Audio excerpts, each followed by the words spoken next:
Assalamualaikum warahmatullahi wabarakatuh. Hari ini tidak ada kata kabar baik.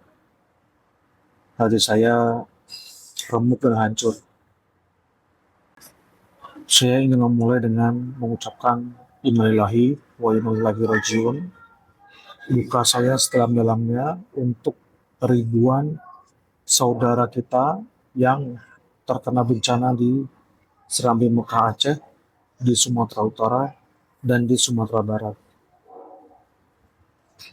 Data sih menunjukkan 900-an ya. Mungkin per hari ini sudah mencapai data korbannya 1000-an. Saya keturunan orang Aceh, bapak saya tinggal di Aceh sebagai petani. Dari ayah saya aja dapat info 3 kampung, 3 kabupaten itu hilang. Kalau satu kabupaten 500 orang aja, itu udah 1.500 orang. Itu baru di Aceh, belum di Sumatera Utara dan Sumbar, Sumatera Barat. Mungkin semuanya dugaan saya 5 ribuan yang meninggal.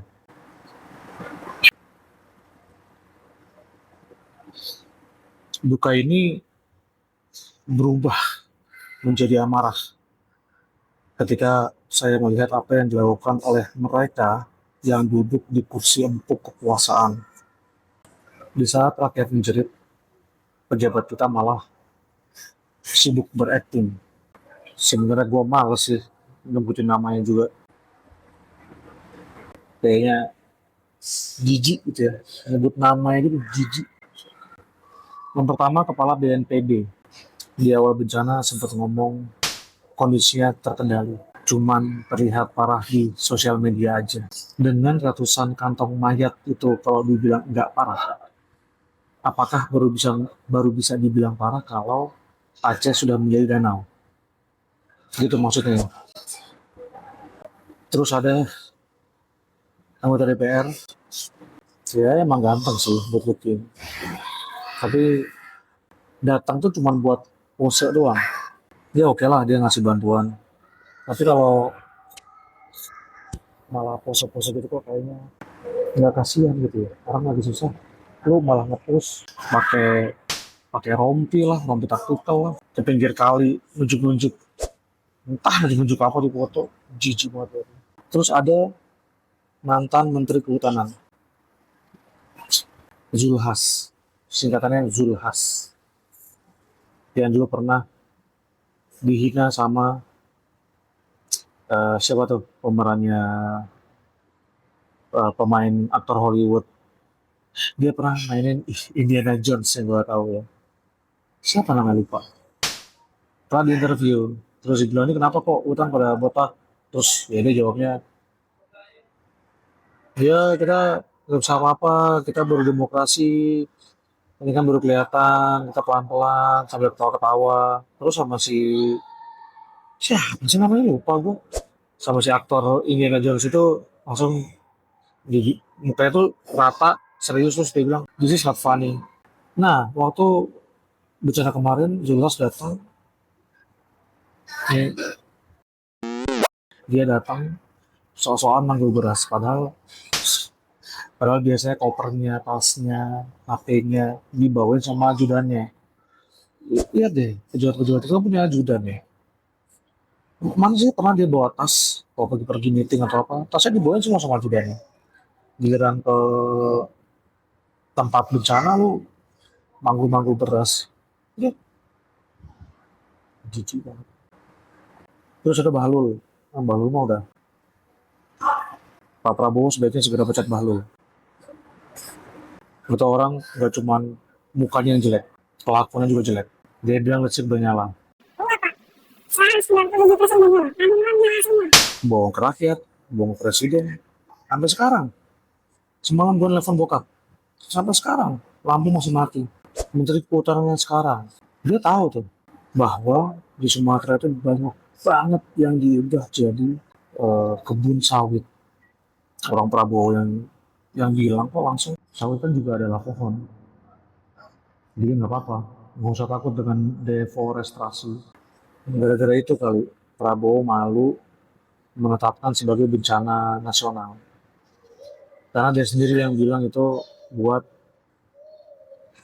deforestasi jadi kebun sawit. Iya sayang. Terus ada lagi aturan dari Kemensos. Kemensos bilang kalau mau donasi harus izin dulu. Orang lagi butuh cepat segera harus izin dulu lah apa. Ya oke, gue tahu. Kemensos memastikan bahwa sumbangannya benar dari orang yang bisa dipercaya, dari perusahaan-perusahaan yang bisa dipercaya. Tapi ini kan musibah. Orang udah kelaparan. Kalian tahu nggak itu rakyat Aceh sampai bilang, udah nggak usah kirim kita lagi makanan, kirim aja kain kafan. Itu kan pedih ya, nggak usah kirim makanan, kirim aja kain kafan. Padahal semua orang di pemerintahan itu sudah tahu BMKG sudah ngasih peringatan akan adanya siklon tropis di 1 November. Dia pengumumannya keluar di 1 November. Di November ini akan ada siklon tropis yang akan kena ke beberapa area di Indonesia. Salah satunya ya Aceh, Sumatera Utara, sama Sumatera Barat. Tapi tidak apa-apa. Dari semua hal yang saya sampaikan tadi, ada satu yang paling menyakitkan. Ada anggota DPR, sekali lagi gue males nyebut namanya ya, jijik gue nyebut namanya. Anggota DPR ini dengan bangga bilang sudah membantu triliunan. Terus bilang eh, yang donasi 10 M itu sok paling dermawan, sok paling Aceh. Kenapa sih kok mulut mereka tuh nggak bisa dikontrol ya? Mulutnya tuh ngomong suka-suka udelnya mereka, suka-suka hati mereka aja ngomong. Padahal kita kan sebagai rakyat kita ngasih tahu kan, ini terisolir, butuh bantuan segera, bikin jembatan, pemerintah tolong sudah dibantu. Ya kalau dia lambat, mereka lambat, ya kita bilang lambat. Sekarang anggota DPR bilang begini, kayak seolah-olah ini kompetisi. Siapa yang paling banyak kasih donasi bantuan? Ya, ya anggota DPR yang ngomong ini fak. Kita ngebantu pakai uang kita sendiri loh. Pemerintah ngebantu pakai uang siapa? Uang pajak. Uang gua juga. Beda banget lah. Lu lu sosokan ngomong pemerintah begitu. Emang duit lu berapa yang lu kasih ke buat donasi? Orang donasi harusnya lu bilang makasih sudah berdonasi. Terima kasih atas miliaran rupiah yang telah dikumpulkan dari rakyat. Terima kasih atas hashtag warga bantu warga. Ini malah dikompetisikan kan tolol ya. Tolol banget. Orang ini tolol. Anggota DPR yang ngomong negara sudah bantu triliunan. Anda tolol. Sekarang dia bilang negara udah bantu ke triliunan. Terus ada video bantuan dilempar lewat helikopter tanpa pakai parasut. Triliunan nggak bisa beli parasut. Terus itu makanan jatuh ke bawah, pecah. Terus rakyat ngutip,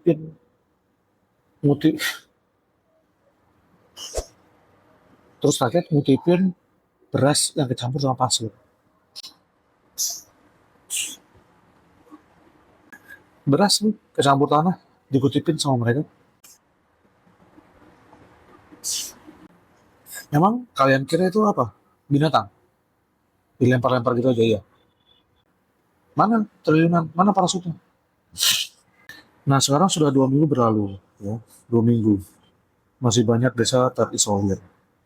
Bokap gue udah nggak bisa lagi masak pakai LPG. LPG nggak masuk. Pakai kayu sekarang kalau masak. Gubernur Aceh, Pak Mualem, itu dia mantan Panglima Gam loh. Mantan Panglima Gam aja. Di interview sama Najwa Shihab.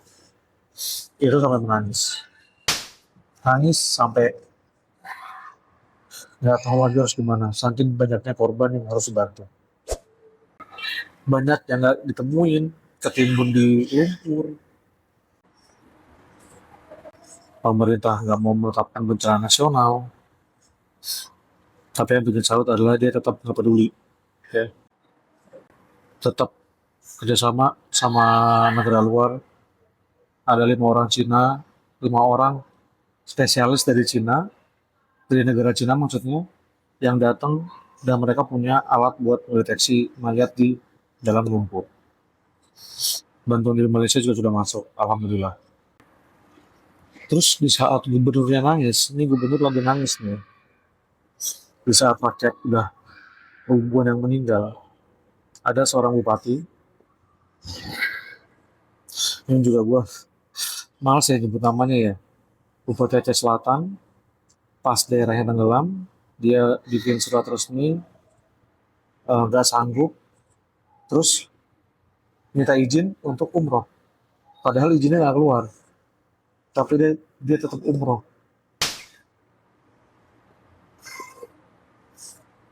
Iya, terus udah itu sekarang sama Mendagri cuman dikasih hukuman pemberhentian sementara selama 3 bulan. Kan tolol loh, kok pemberhentian sementara sih?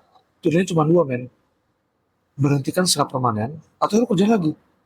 Lu bantuin tuh orang-orang tuh. Kotori sepatu lu dengan lumpur. Cari rakyat lu yang jadi mayat tuh, cari. Kasih pemakaman yang layak. Malah pemberhentian sementara selama 3 bulan. Apa coba nih Mendagri juga? Buat apa ya? Saya sangat bertanya-tanya banget kenapa nggak langsung pecat aja. Masih banyak orang yang lebih baik dari dia. Oke, em, langsung aja ke closingnya. Kita uruskan logika kita. Kalau pemerintah itu perusahaan, itu menteri-menteri itu ya selevel selevel VP kali ya, ya VP, selevel VP, presiden, wakil presiden itu mungkin si levelnya. Menteri-menteri level VP. Kita rakyat ya customernya, kliennya. Setiap sen uang atau pajak yang kita bayar itu revenue-nya mereka, gaji mereka itu dari uang pajak kita. Gaji pejabat, gaji DPR, fasilitas mewah, mobil dinas, itu uang kita. Logikanya kalau kita bayar mahal, terus dapat produk dan layanan yang seperti ini, apakah kita bahagia? Layanannya jelek, bencana tidak termitigasi, bantuan dilempar kayak sampah, kayak nasi binatang, pejabat malah jalan-jalan, datang malah foto-foto, datang malah sok-sokan manggul beras, cari image. Perusahaan macam apa yang justru menyusahkan customernya? Perusahaan macam apa yang justru merongrong kliennya? Pemerintahan ini, kalau dia perusahaan swasta, udah bangkrut, udah lama ditinggal sama customernya. Saya cuma mau bilang satu hal kepada semua pejabat yang tadi saya sebut semua posisinya. Mundur. Please. Mundur aja udah. Kalau nggak sanggup, urus nyawa rakyat, mundur. Kalau cuma mau gaya-gayaan aja, mundur. Maunya cuma terlihat baik, mundur. Kalau nggak tahu program kerjanya kayak gimana, mundur. Kalau masih bohong juga ke rakyat dan ke presiden sendiri, ke atasannya dia sendiri dia bohong loh, mundur. Dan gue pengen nanya, kalian punya hati nggak sih? Ngomong-ngomong sompral kayak gitu, punya hati nggak sih? Kenapa saya nanya punya hati apa enggak? Karena saya yakin kalau otak tuh pasti nggak punya. Jadi saya nanya hatinya aja. Masih ada nggak sih hatinya? Kalau masih ada, mundur. Untuk rakyat Aceh, rakyat Sumut, dan Sumbar, maafkan saya yang hanya bisa berteriak dari sini. Kalian gak sendiri, Indonesia bersama saudara-saudara saya yang ada di Aceh, Sumut, dan Sumbar. Walaupun pejabatnya entah kemana. Itu aja. Wassalamualaikum warahmatullahi wabarakatuh. Peace.